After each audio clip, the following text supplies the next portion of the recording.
మొన్న నేను న్యూయార్క్ న్యూజెర్సీలో ఎయిర్పోర్ట్లో నిలబడ్డాను, వచ్చాను.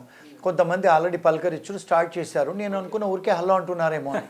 సో అమ్మాయి అంది, సార్ మిమ్మల్ని ఇక్కడ కూడా గుర్తుపడుతున్నారు న్యూజెర్సీలో కూడా అని. ఒక ఆమె వచ్చి, సార్ మా ఫాదరు హైకోర్టు అడ్వకేట్ సార్ హైదరాబాద్లో, మీ ఫాలోవర్ సార్, మేము కూడా మీ ఫాలోవర్ సార్ అని ఫోటో తీసుకుంది. వాళ్ళ నాన్నగారితో మాట్లాడిచ్చింది. వాళ్ళ నాన్నగారు మొన్న వచ్చి కలిశారు. మొన్న టెక్సస్కి వెళ్ళాను, అక్కడ గుర్తుపడుతున్నారు. లండన్కి వెళ్ళాను, లండన్ ఎయిర్పోర్ట్లో గుర్తుపట్టారు. ఎన్ని దేశాలు తిరిగి ఉంటారు సార్? నేను ఒక 48 దేశాలు తిరిగాను. ఎన్ని దేశాలలో మన బ్రాంచ్లు ఉన్నాయి? మనది ఇంగ్లాండ్లో బ్రాంచ్ ఉందండి, ఆస్ట్రేలియాలో ఉంది, కెనడాలో ఉంది, అమెరికాలో ఉంది, ఇండియాలో ఉన్నాయండి. 5 దేశాలలో ఇప్పుడు బ్రాంచెస్ ఉన్నాయి. వేరే పోలాండ్లో, వేరే వేరే కంట్రీస్లో మనకు అసోసియేట్ అడ్వకేట్స్ ఉన్నారు. ఎవరైనా మన ఇండియన్ సార్ కోర్సు పని మీద విదేశాల్లో చదువుకోవాలనుకునే వాళ్ళకు సపరేట్ వీసాలు అంటే, లేదంటే అక్కడ అంటూ ఆ కోర్సు పరిధి ఎంతవరకు ఇక్కడ స్టే చేయడానికి అనే పర్మిషన్స్ ఉంటాయి కదా, అది మనం అతిక్రమించి ఉండడానికి వీలు ఉంటుందా సార్ లీగల్ అసెట్లో చూసుకుంటే? అతిక్రమించి ఉంటే మీరు జైలు పాలవుతారండి. ఎందుకంటే ఇమిగ్రేషన్ లాలో వయలేట్ చేస్తే క్రిమినల్ పనిష్మెంట్స్ ఉన్నాయి, డిపోటేషన్ చేస్తారు, మళ్ళీ మీరు వెనక్కి రాకుండా కూడా ఉంటారు, వేరే దేశాలు కూడా వెళ్లకుండా ఉంటుంది. సో స్ట్రిక్ట్ లాస్ ఉంటాయి.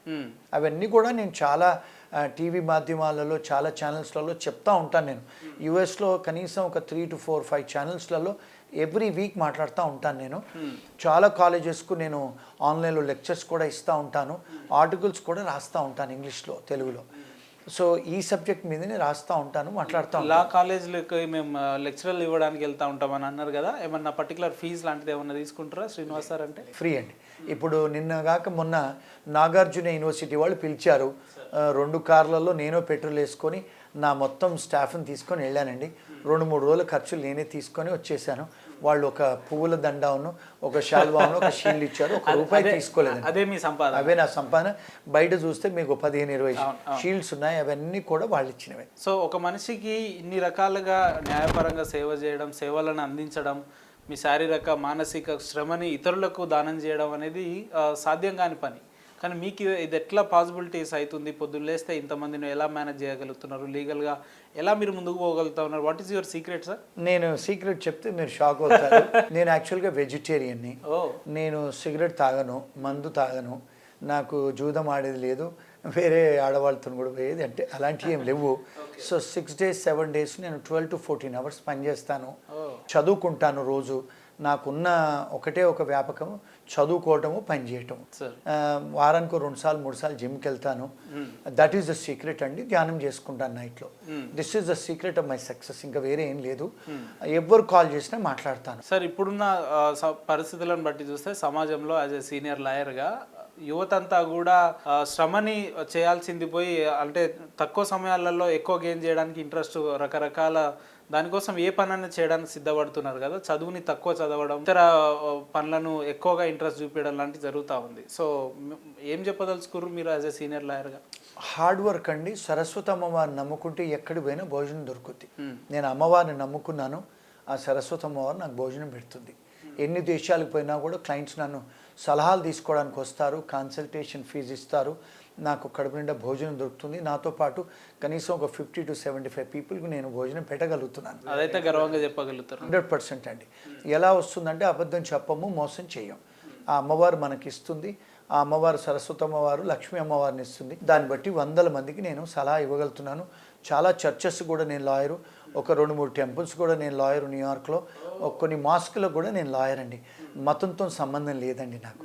నేను చాలా సెక్యులర్. అక్కడ మనుషుల జీవన విధానం, ఇక్కడ మన విధానాలు మధ్యలో మీరు గమనించింది ఏంటి సార్? వ్యత్యాసం ఏంటి? వ్యత్యాసం ఒకటేనండి. ఇక్కడ కాస్త అనెథికల్గా ఎక్కువ ఉంది. ఇక్కడ అబద్ధాలు ఎక్కువ చెప్తారు మన దేశంలో. కరప్షన్ ఎక్కువ ఉంది. అక్కడ అది లేదండి. అక్కడ అబద్ధాలు చెప్పినా క్రైమేనా సార్? అక్కడ అబద్ధాలు చెప్పరండి. 95% అబద్ధంగా చెప్తే జైలు పోతామండి. అబద్ధం చెప్పలేరు అక్కడ. ఇంకోటి హార్డ్ వర్క్. అక్కడ బయట దేశాలలో హార్డ్ వర్క్ను హానెస్టీ, ఇంటెగ్రిటీ, హానెస్ట్గా పనిచేస్తే అక్కడ మంచిగా సక్సెస్ఫుల్గా ఉంటుంది. అక్కడ చేస్తే కరప్షన్ అవి చేస్తే వితిన్ 1-2 years జైలుకు పోతారు. That is the secret and success. అంటే ఇటువంటి మార్పులు మన దేశాల్లో, ఇటువంటి చట్టాలు కూడా రావాల్సిన అవసరాలు ఉందంటారా యాజ్ ఏ సీనియర్ లాయర్గా? చట్టాలు రావాలండి, మనలో కూడా మార్పులు ఉండాలి, మన మనుషులలో కూడా మార్పులు రావాలి, జీవన విధానం చేంజ్ అవ్వాలండి. మరి ఇప్పుడు ఫర్ ఎగ్జాంపుల్ చెప్తానండి మీకు, చిన్న ఎగ్జాంపుల్. నిన్న ఒక ఒక పాలిటీషియన్తో నేను విజయవాడలో ఉన్నాను, ఇంటరాక్ట్ అయ్యాను.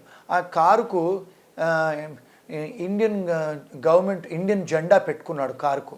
మీకు తెలుసా ఫ్లాగ్స్ యాక్ట్ ప్రకారము ఇండియన్ జెండా పెట్టుకోకూడదు కారుకి, నేరం అది. పొలిటీషియన్స్ అందరూ ప్రోటోకాల్ వెహికల్స్ అని చెప్పి నేరం అది నేరం. ఎంతమంది తెలుసండి?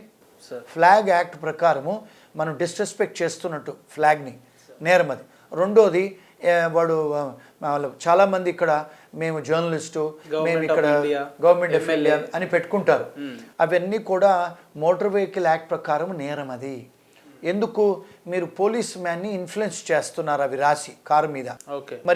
మరి మీకు ఫేర్నెస్ ఎక్కడ ఉంటుంది? పోలీస్ ఆయనే మీ బోర్డు చూసిన తర్వాత sir MLA, sir doctor, sir lawyer అని చెప్పి ప్రెస్ అని పెట్టుకుంటారే, మరి పోలీస్ వాడు ఆపడు కదా మిమ్మల్ని. ఎందుకు పెట్టుకుంటాం మనం? అది పోలీస్ వాడు ఆపద్దని పెట్టుకుంటాం. అంటే పోలీస్ వాడు ఆయన కర్తవ్యాన్ని, ఆయన చేసే పనులను మనం అడ్డంకించినట్టే కదా. మోటార్ వెహికల్ యాక్ట్ ప్రకారం అది నేరం. ఎంతమందికి తెలుసు? చాలా మందికి తెలియదు. సో మరి ఇలాంటివన్నీ మన పుస్తకాలలో ఉన్నాయి. మరి నాలాంటి వాడు చెప్తా ఉంటాడు. సో మరి తెలుసుకొని దాన్ని ఇంప్లిమెంట్ చెయ్యాలి పోలీసు వాళ్ళే కానీ మోటార్ వెహికల్ యాక్ట్ డిపార్ట్మెంట్ వాళ్ళు చెయ్యాలి. ఎంతమంది ఎప్పుడు చేస్తున్నారండి? మరి ఇక్కడ తప్పే కదా. బయట దేశాలలో మేము లాయరు, డాక్టర్ అని బోర్డు కూడా పెట్టుకుని తిరగం మేము. Even president, prime minister board కూడా ఉండదు కారుకి, ఉండదండి. జడ్జెస్ కూడా కారుకు ఉండదండి. మరి అది నేరమే కదండి. మరి ఎంతమంది చెప్తున్నారు ఇలాంటివి? సో ఇవన్నీ కూడా నేను ఇలాంటి సబ్జెక్ట్స్ మీద మాట్లాడుతూ ఉంటాను. సో అంటే తప్పిదం ఎక్కడ ఉందంటారు సార్? మానవ జీవన విధానంలోనా, రాజకీయ వ్యవస్థలోనా, లేదంటే న్యాయ వ్యవస్థలోనా? ఇదంతా ఎక్కడి నుంచి మొదలుగాల్సిన అవసరం ఉంది మీ అనుభవం? ప్రజల్లోనే ఉంది కదండి. డెమోక్రసీలో we the people, by the people, for the people. మనం ఎన్నుకున్న రాజకీయవేత్తలే వీళ్ళు. మనలో మనుషులే పోలీసు వాళ్ళు, ఆఫీసర్లు, మనలో మనుషులే జడ్జెస్, లాయర్స్, మనమే కదండి. మనుషులలో మనలో కొంత మార్పు చేర్పులు రావాలి. మనం ఇప్పుడు అడాప్ట్ చేసుకోవట్లేదా? ప్రతి ఒక్కరం ఇప్పుడు సోషల్ మీడియా నేర్చుకుంటున్నాం. చదువు లేనివాడు కూడా సోషల్ మీడియా చేస్తున్నాడు. కెమెరాలు పట్టుకొని యూట్యూబ్లు రన్ చేస్తున్నారు. మరి మన జీవన విధానం మారింది కదండి. అలాగే ఇవి కూడా మార్చుకోవాలి, తెలుసుకొని వాళ్ళు కూడా సెల్ఫ్గా టాట్ చేసుకొని మార్పులు చేర్పులు తీసుకురావాలి సొసైటీలో. అది అందుకని నా ఇచ్చిన ప్రయత్నం. రైట్ సార్, చివరగా మిమ్మల్ని రెండు తెలుగు రాష్ట్రాల ప్రజలు కావచ్చు, దేశ ప్రజలు, అంతర్జాతీయ ప్రజలు అభిమానించే నాయకులకు మా ఛానల్ వేదికగా ఒక మంచి సందేశం ఇవ్వాలి మీ ప్రేక్షకులకు, అభిమానులకు అంటే ఏం చెప్తారు?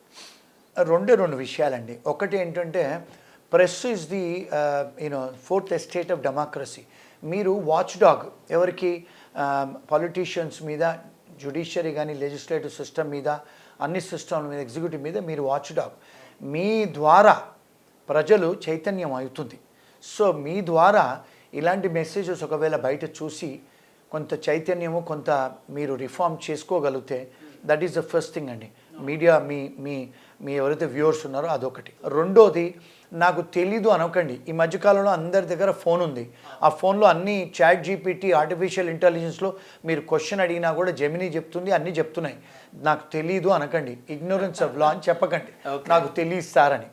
సో ఇవి ఎడ్యుకేట్ చేసుకొని, సినిమా పాటలు కాకుండా కాస్త ఎడ్యుకేటివ్ వీడియోలు చూసి చైతన్యం తెచ్చుకొని ఎడ్యుకేట్ అయ్యి మనము ఎప్పుడైతే నాలెడ్జ్ వస్తుందో మనం ఎన్రిచ్ అవుతాం. ఇప్పుడు మేము ఎలా ఎన్రిచ్ అవుతామండి? డైలీ ఇవి చూసే కదా. పాటలు, సినిమా పాటలు అవి కాకుండా ఈ చెత్త వీడియోలు చూడకుండా, అలాంటి వాటికి లక్షల లైకులు ఇచ్చి కోట్లలో లైకులు ఇవ్వకుండా మాలాంటి వాళ్ళు ఇచ్చిన సందేశాన్ని చూసి కొంచెం ఎడ్యుకేట్ అయ్యి కొంత మార్పులు తెరుపులు తెచ్చుకొని సొసైటీ బెటర్ చేసుకోవాలని నాకు ఈ సందేశం అండి.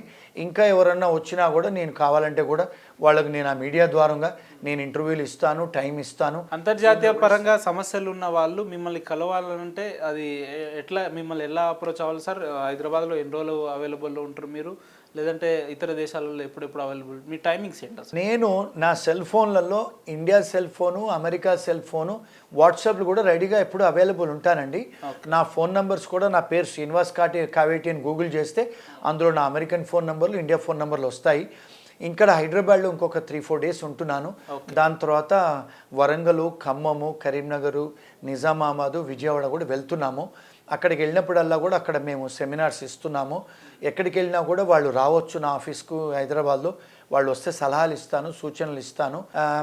ముందు వచ్చినప్పుడు మాత్రం కాసేపు ఇస్తాను. వాళ్ళు ఎక్కడైనా నన్ను కాంటాక్ట్ చేయొచ్చు. వాట్సాప్లో కాంటాక్ట్ చేయొచ్చు, ఈమెయిల్ చేయొచ్చు.